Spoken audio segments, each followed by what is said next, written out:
नमस्कार. माझं नाव संतोष सर्जेराव बडदे, तालुका पुरंदर, जिल्हा पुणे, राहणार कोडीत. मी गेली 13 वर्षापासून ट्रॅक्टरने नांगरट करत आहे. 13 वर्षापासून नांगरट करत असताना खूप पहिला साधा नांगर होता आपल्याकडे. साध्या नांगरने नांगरट करत असताना 13 वर्ष नांगरट साध्या नांगराने केली. परंतु गेल्या 2 वर्षामध्ये आमच्या गावामध्ये एक लेमकेनचा नांगर आला. लेमकेनचा नांगराची नांगरट पाहिल्यामुळे स्वतः प्रत्यक्षात अनुभव घेतला.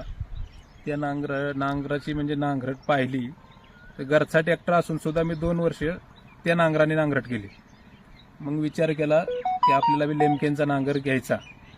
मग आता आम्ही नवीन नांगर लेमकेनचा खरेदी केला चालूला.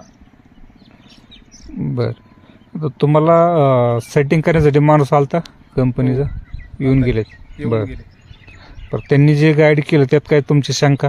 नाही, शंका होती ते विचारले ना मी त्यांना. विचारली ना? बरं, आता तुम्हाला सगळं सेटिंग बिटिंग सगळं करून दिल्यानंतर काय वाटतं नांगरटीमध्ये? सेटिंग केल्यावरती फरक पडला ना. फरक पडला ना? बर, आता काय शेवटचा एक प्रश्नच आहे.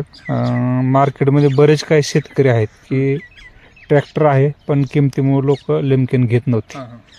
आता त्या शेतकऱ्यांसाठी तुमचा काय सल्ला असेल?